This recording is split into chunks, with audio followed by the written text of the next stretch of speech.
Hi, in this episode of Toysbackzen, we're going to be taking a look at these LJN Thundercats figures. And I actually just put them in soap and water and cleaned them up. I was thinking that this was dirt on his legs, but it's actually kind of like a plastic kind of mold that happens inside the plastic. And I tried to clean it off, and I tried to scrape it off. I tried to do all kinds of stuff. So it is what it is. So what we're going to try to do is make weapons for these guys. It's a really simple way to make these weapons. I come up with an idea to make them, and I'm going to show you guys how to do that. I've got a couple different ways we're going to make Tigra's weapons. He needs a little bit of paint, and his switch does work, but it sticks. So I'm going to see if I can lubricate that and show you how to make your action features on your Thundercats figures work again. So stick around, let me show you how to make those.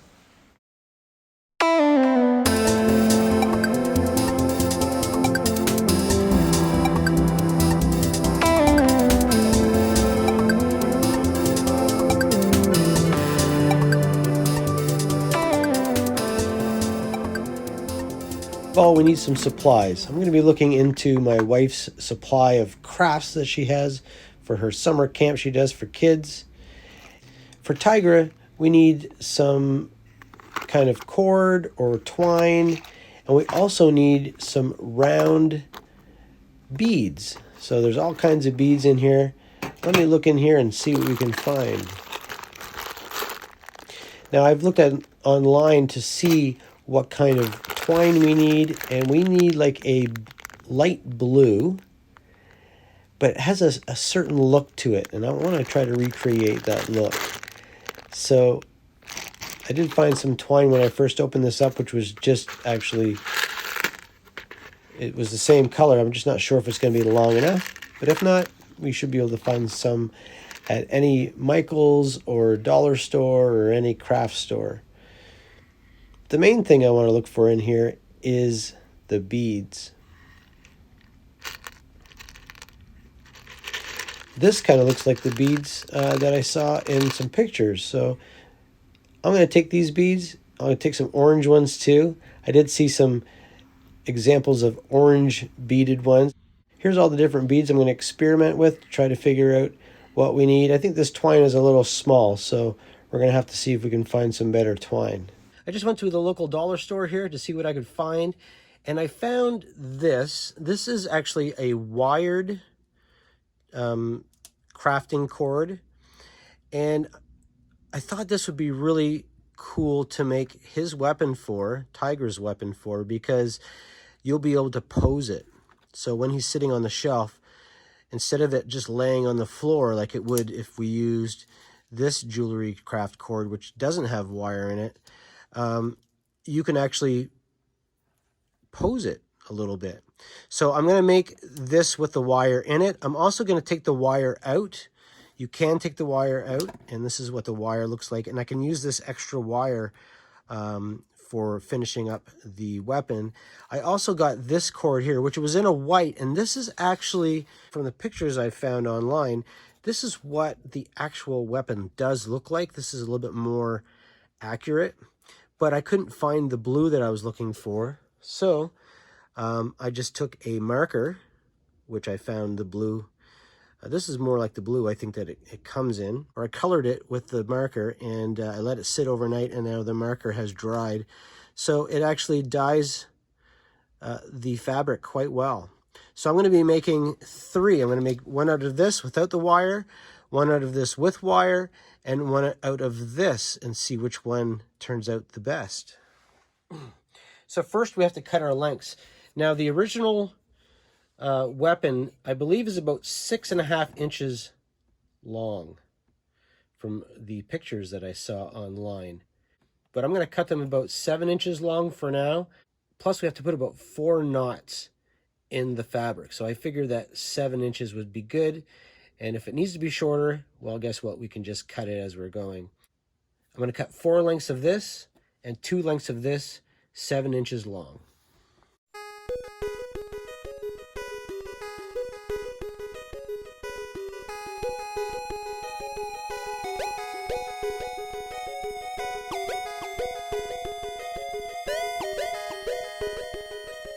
So there's my 4 lengths of the wired. Now I'm sure if you go to your local dollar store, you might actually find this in the color that you want without having the wires in it if you don't want to try to pose it. In 2 of these here, we want to pull the wire out. And you want to make sure that you don't have a frayed wire at the end like that. So you want to kind of cut that flush. But we should be able to just pull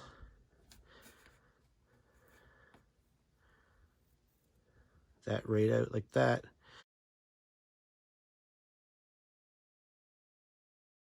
We're going to be fixing the ends of this so it doesn't fray and unravel. I'm going to do one more of these and then I'll show you the next step. So here we have the cords with the wire in them, cut around 7 inches. We've got the cords that I took the wire out of them, and we got this other cord that I'm going to color blue.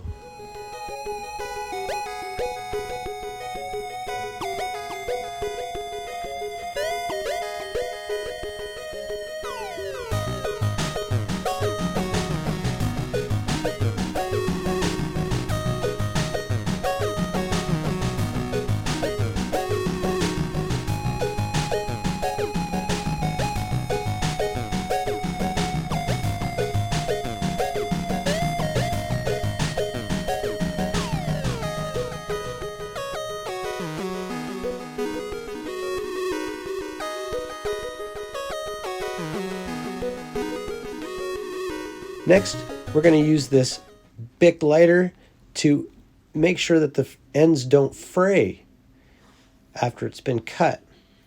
All you need to do is apply a little bit of flame to that, let it melt, and then squeeze it together with your fingers. Don't burn yourself with the plastic, and that'll keep it from fraying. You can also use a piece of tape if you want to do that. I prefer the burning method, but you can use tape. It looks just fine. Here's one with the wire in it. You can still burn it, and then when you're done, you just cut the wire off with some wire cutters. And there you go. Next, we have to put the bead on the end. There's our bead here. I've decided to use these larger yellow beads. I think they look pretty close to the original ones.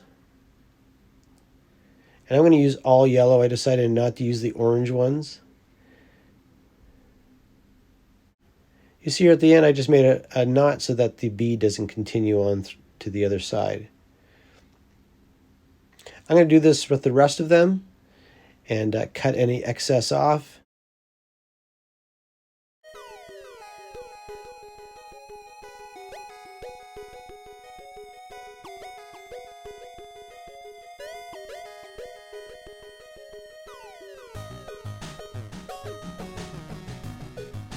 We have the beads here now on all 6 cords. Next thing we have to do is attach them on the other side.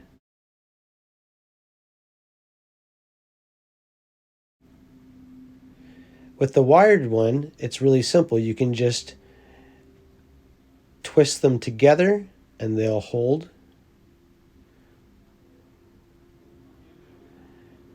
And not only that, when we make the handle, it will actually create a little bit of thickness to it too. The ones without the wires, we just need to make a couple knots on the other end. So you just take 2 pieces of the cord together and make a knot. Try to make the knot as close to the end of the 2 pieces of cord as possible. And we put the second knot in there. And that should work pretty good. Now we're going to make the handle. Now I'm going to use some electrical tape. The handle is more of an orangey color. I'm not sure if it changed to an orange color over time, but from some mint examples, I noticed that it was more of an orange. I'm going to use this yellow because this is all I have in my bin of stuff. I do electrical work too, a little bit on guitars and stuff, so I always have a lot of different electrical tape, different colors for different colored wires that I use for fixing guitars. So I'm just going to take some of this tape and wrap it around the end here and try to create what looks like the handle of this weapon.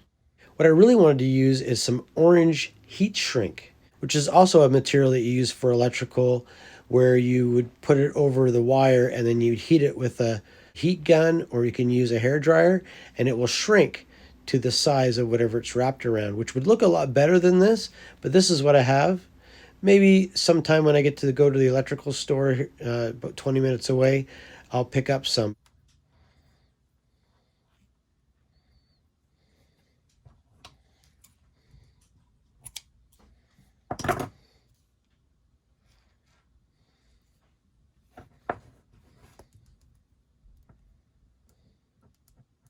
This seems to be working pretty good. It's staying in his hand, and that's awesome. So if you just have some yellow electrical tape or orange, this will work great. Otherwise, you can buy heat shrink online, or you can buy it at an electrical store. Gonna have to fix this action because it's his arm is still sticking a little bit, but this is what it looks like when you do it with the wired weapon. So to fix this action switch that we have on the back, I'm just going to use a little bit of lubricant, and what I'm going to use is some vegetable oil. See if this will make it better. I don't want to use like a 3-in-1 or anything like that, because this is plastic and I'm not sure what that will do to it over time. So I'm just going to take this pipette, put some vegetable oil in there, and try to get it as much around the spring as I can on that little switch, and see if we can get it in there and make everything kind of slide a little bit better.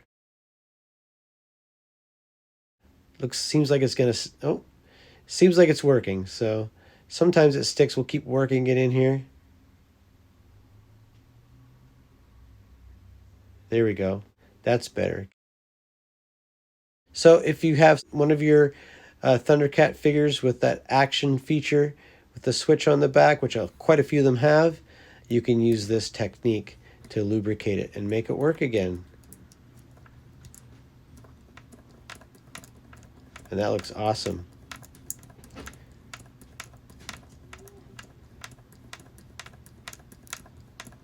All right, that's too much fun. Next, we got to work on Cheetara's weapon. She's got a bow staff. With her bow staff, I'm going to use this hollow part here for the middle part of the staff. It's just a piece of hollow plastic I found. It seems to be the right size.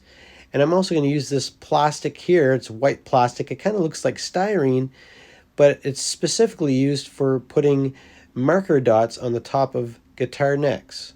This middle part, from what I can see from pictures, is about the width of her arm span. We're going to cut it around 1.25 inches.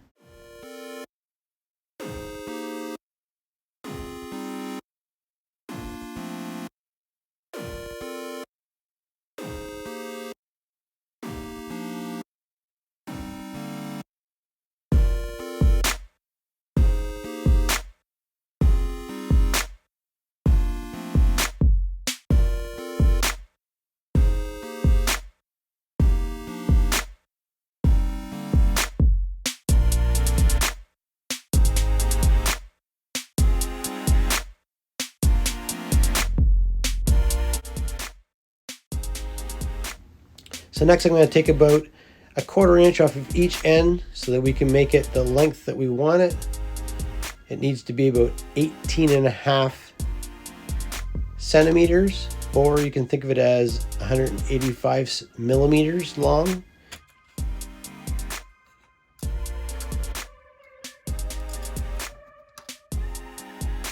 And there's our staff there. Perfect.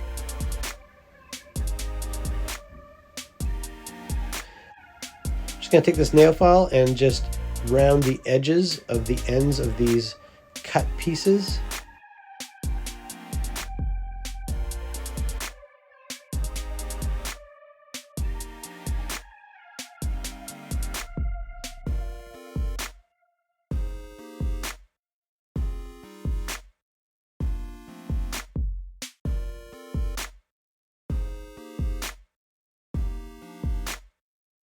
This is just a really easy way with a little bit of paint. You can see here I made all kinds of different colors. I had some yellows I had to make, some green, blues, some oranges, some reds. And here's our figures. They look fantastic. I did some satin varnish over all of the paintwork that I did, and on the paintwork on the bow staff here. You can see how I painted it like a yellow orangey color. I think it turned out really good. The tiger's stripes on his head, which were pretty much completely missing, I think look fantastic. They look original. And I think that looks great. The paint match on his face of the skin color of his fur looks really good. You can't even tell that it's been painted, especially with that varnish. I also painted his Thundercats logo on his chest. And of course, he is looking good with that awesome weapon I made. It looks really good. We can check out Cheetara's bow staff, and she turned out really, really good too. Her right arm was kind of like a greenish yellow compared to all the other yellows on her body. That was really hard to match, but I think I managed to do a pretty good job. I did the boots red and her bracelet red and her gauntlet red and some of the black around her hair. And you can see that we can get this staff to stay in her hand while she's doing doing her action. It kind of falls out a little bit. Maybe I should have made that thick part a little bit longer, but in pictures, it looked to me like the thick part was in between her hands, not in her hands. But thanks for watching. I hope you enjoyed that. I think that's a really easy way to make some really cool weapons to make your figures look complete. Kind of spices them up a little bit of paint, and some materials you can find pretty much anywhere, any craft store. So thanks for watching. I'm Toysbackzen. I hope you enjoyed this. I know I did. Please subscribe to my channel. If you like this video, give it a like. And if you have any suggestions, please comment and let me know. Also, you can email me pictures of Thundercats figures that you've tried to restore. I'd love to see them. Thanks for watching. See ya.